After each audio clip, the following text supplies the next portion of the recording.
August, Tuesday the 1st of August, 5 a.m. I'm falling apart. My boyfriend is sleeping with a bronze giantess.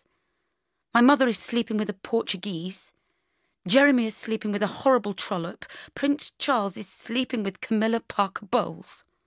Do not know what to believe in or hold on to anymore. Oh God, what's wrong with me?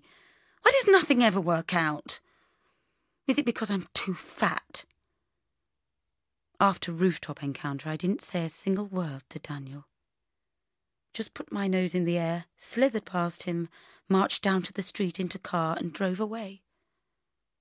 Went immediately to Tom's, who poured vodka straight down my throat from the bottle, adding the tomato juice and Worcester sauce afterwards. Oh, God, birds have started singing. I have to go to work in 3.5 hours. Can't do it. Help, help! I've suddenly had brainwave. Ring Mum. 10 a.m. Mum was brilliant. Darling, she said, I can't believe you got in a state like this over a stupid man. They're all completely self-centred, sexually incontinent, and no use to man nor beast. Yes, that does include you, Julio. Now come along, darling. Brace up. Go into work looking drop-dead gorgeous. Oh, but Mum, I have to work with Daniel. Darling, wrong way round. He has to work with you. Give him hell, baby. Oh, God, I don't know who she's been mixing with. I've been thinking anyway, it's high time you got out of that silly dead-end job where no one appreciates you. Prepare to hand in your notice, kid. Yes, darling, I'm going to get you a job in television. I'm just off to work looking like Ivana bloody Trump wearing a suit and lip gloss. Wednesday, 2nd of August. Daniel kept sending me computer messages at work. We should talk, etc., which I studiously ignored. Tonight he caught up with me outside the office as I was leaving. Darling, please, we really need to talk. Like a fool, I went for a drink with him to the American bar at the Savoy. Let him soften me up with champagne, and I feel so terrible. I really miss you, blah, blah, blah. Then the second he got me to admit, oh, Daniel, I miss you too, he suddenly went all patronising and businesslike and said, the thing is, Suki and I... Suki? Pukey more like, I said, thinking he was about to say, our brother and sister, cousins, bitter enemies, or history. Instead, he looked rather cross. Oh, I can't explain, he said huffily. It's very special. I stared at him, astonished at the audacity of his volte-face. I'm sorry, love, he said, taking out his credit card and starting to lean back to get the attention of the waiter. But we're getting married. Friday, 4th of August. Office, 3rd floor toilets. This is just intolerable. Cannot deal with it out there.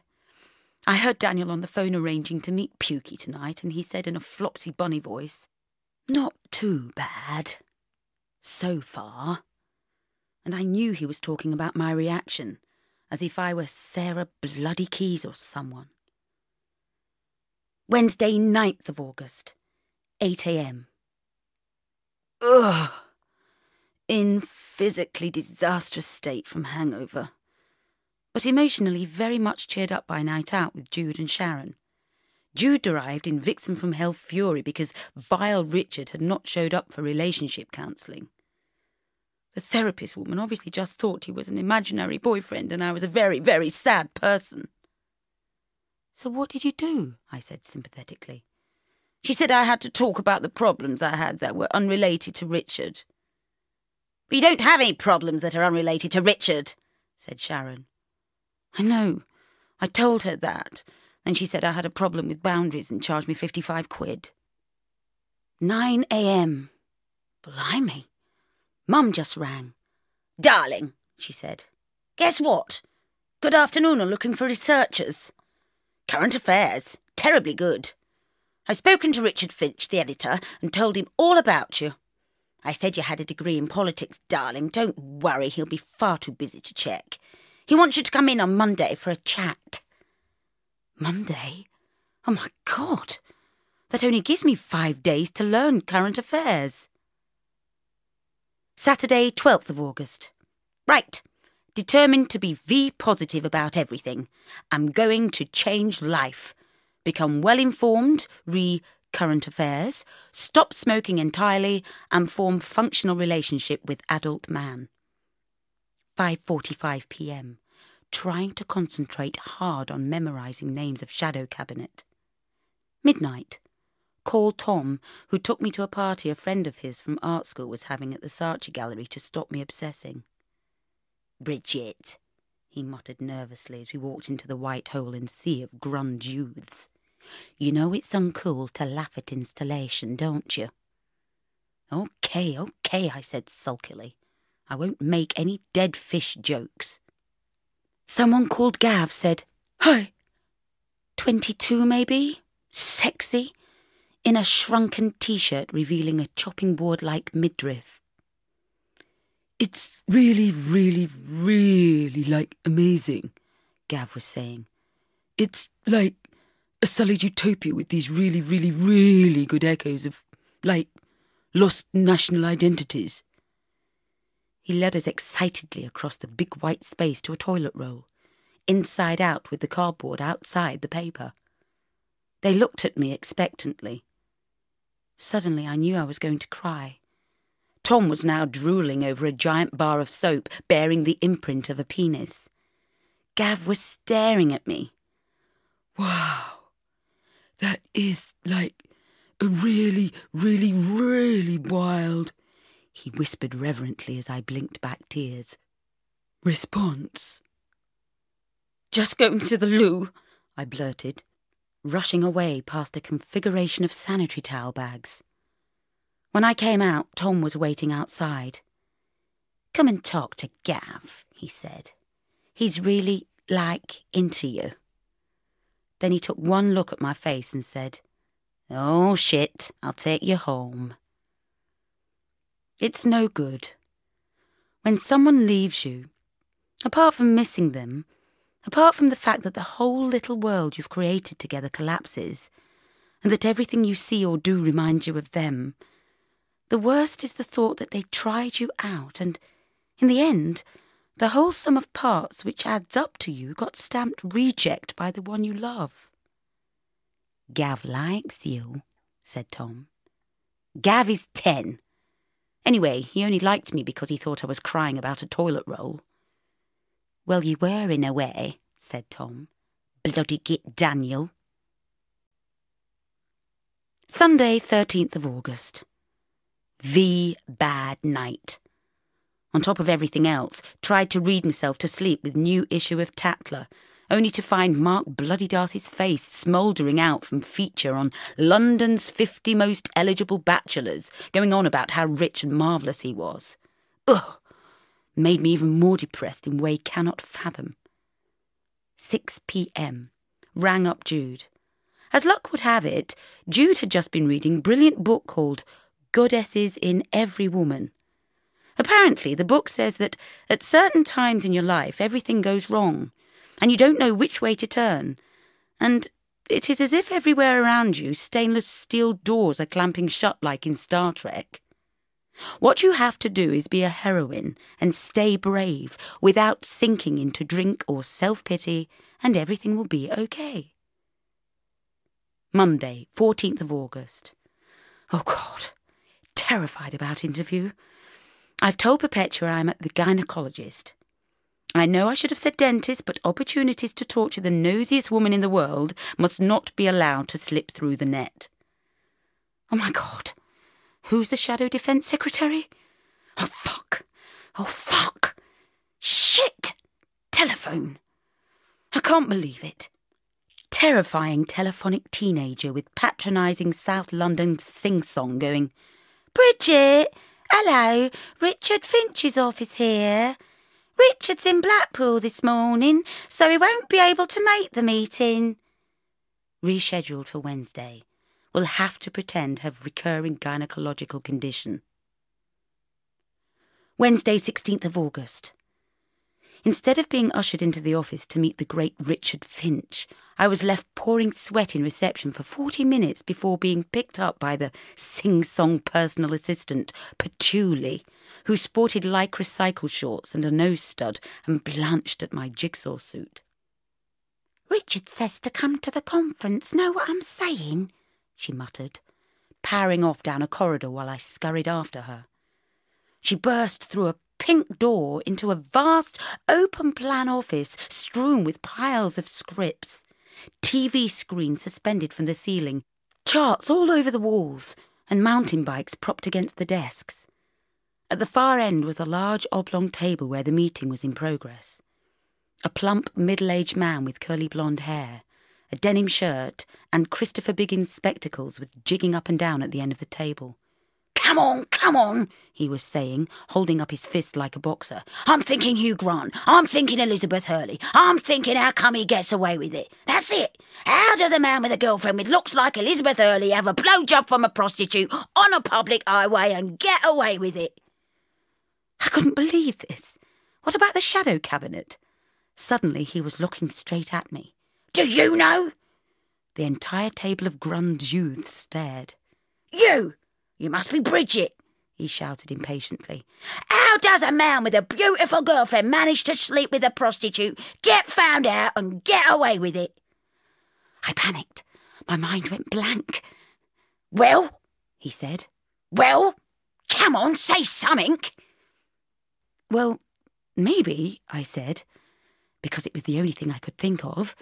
"It was because somebody swallowed the evidence." There was a deathly hush. Then Richard Finch started to laugh. "Bridget Jones," he said, eventually wiping his eyes. "Welcome to Good Afternoon. Take a seat, my darling." And then he winked. Monday, 28th of August. A letter arrived from Richard Finch, the editor of Good Afternoon, offering me a job, I think.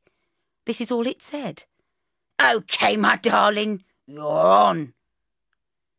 10:30 a.m, office. Just called Richard Finch's assistant, Patchouli, and it is a job offer, but must start in a week. I don't know anything about television, but sod it. I'm stuck in a dead end here, and it's just too humiliating working with Daniel now. I'd better go and tell him. 11:15 a.m. I can't believe this. Daniel stared at me, ashen-faced. "You can't do this," he said. "Have you any idea how difficult the last few weeks have been for me?" Then Perpetua burst in. She must have been eavesdropping outside the door. "Daniel," she exploded, "you selfish, self-indulgent, manipulative, emotional blackmailer. It was you, for God's sake, who chucked her. So you can just bloody well put up with it." Suddenly, think I might love Perpetua, though not in a lesbian way. September. Monday, 4th of September. 8 a.m. First day at new job. Must begin as mean to go on with new, calm, authoritative image. 8:30 a.m. Mum just rang, I assumed to wish me luck for the new job. "Guess what, darling?" she began. "What?" "Elaine has invited you to their ruby wedding," she said, pausing breathlessly and expectantly. My mind went blank. Elaine? She thought it might be nice to have one or two young uns there to keep Mark company. Ah, Malcolm and Elaine, begetters of the over-perfect Mark Darcy. Apparently he told Elaine he thought you were very attractive. "Oh, don't lie," I muttered. "Please, though." "Well, I'm sure that's what he meant anyway, darling." "What did he say?" I hissed, suddenly suspicious. "He said you were very... Mother." "Well, the word he actually used, darling, was bizarre. But that's lovely, isn't it? Bizarre? Anyway, you can ask him all about it at the ruby wedding." I'm not going to celebrate the ruby wedding of two people I have spoken to once for 8 seconds since I was 3, just to throw myself in the path of a rich divorcee who described me as bizarre. Now, don't be silly, darling. Anyway, I've got to go, I said, foolishly, since she then, as always, began to gabble as if I were on death row, and this was our last phone call before I was given a lethal injection. Did I tell you I saw Mavis Enderby in the post office? Mum, it's my first day at work today. I'm really nervous. I don't want to talk about Mavis Enderby. Oh, my godfather's darling, what are you going to wear? My short black skirt and a T-shirt. Oh, now you're not going to go looking like a sloppy tramp in dull colours. Put something smart and bright on. What about that lovely cerise two-piece you used to wear? Felt so bad when she put the phone down that smoked 5 silk cut in a row. Non-VG start today. 9 p.m. In bed, completely exhausted. I had forgotten how hideous it is starting a new job. I was late through no fault of my own. It was impossible to get into the TV studios, as I had no pass and the door was run by the sort of security guards who think their job is to prevent the staff from entering the building. By the time I'd reached reception, it was 9:25, and the conference was at 9:30. Patchouli eventually appeared to fetch me with 2 huge barking dogs, one of which started jumping up and licking my face, while the other put its head straight up my skirt. "They're Richard's. Aren't they, brilliant?" she said. "I'll just take them to the car." "Won't I be late for the meeting?" I said desperately, holding on to the dog's head between my knees and trying to push it away. By the time I got into the office, therefore, the meeting had started and everyone stared except Richard, whose portly form was clad in a strange green woolen boiler suit. Come on, he was saying, jigging and beckoning the table towards him with both hands. "I'm thinking 9 o'clock service. I'm thinking dirty vicars. I'm thinking sexual acts in church. I'm thinking, why do women fall for vicars? Come on, I'm not paying you for nothing. Have an idea."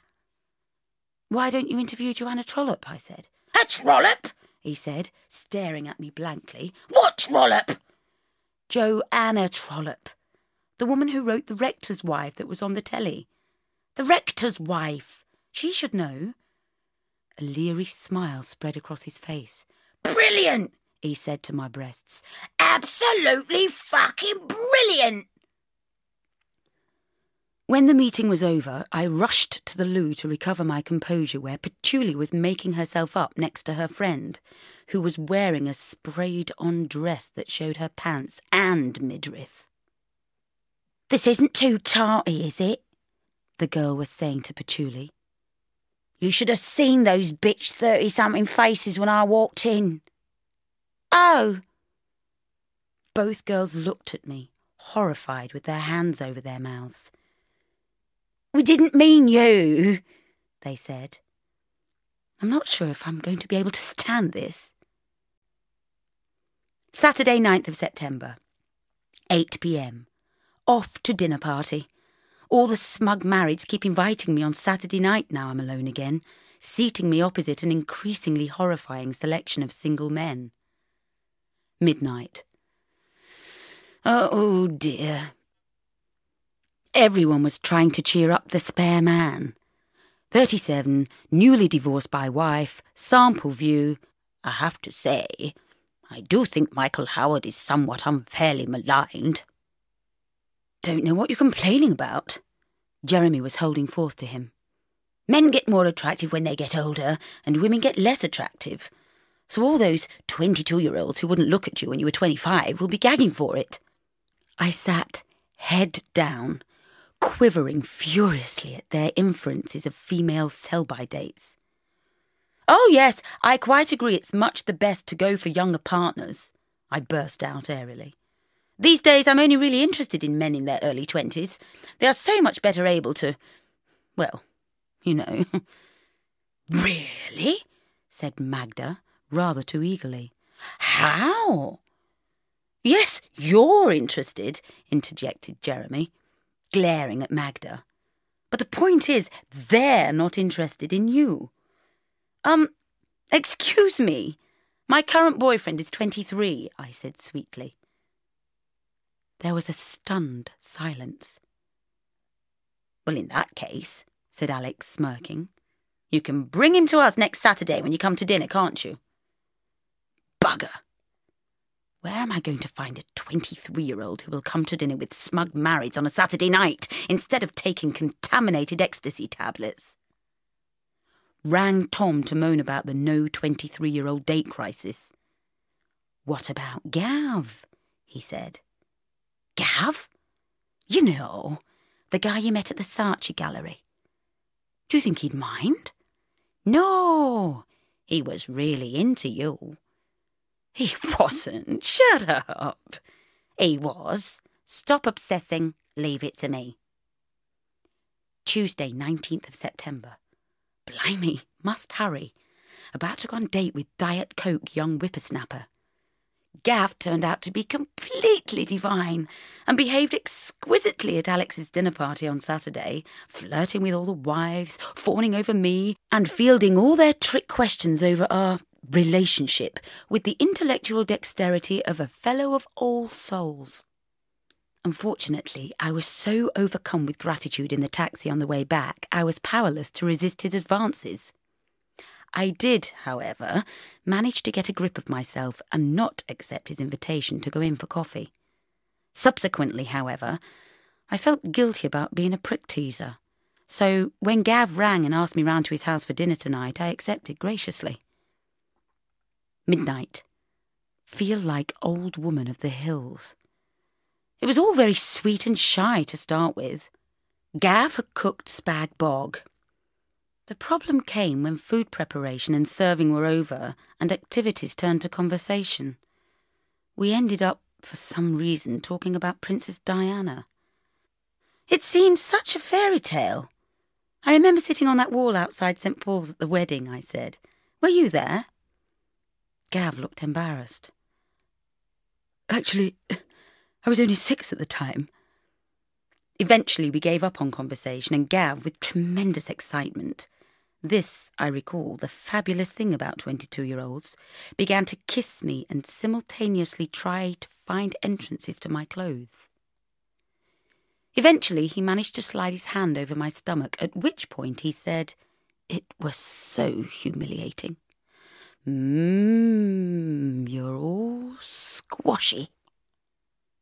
I couldn't go on with it after that.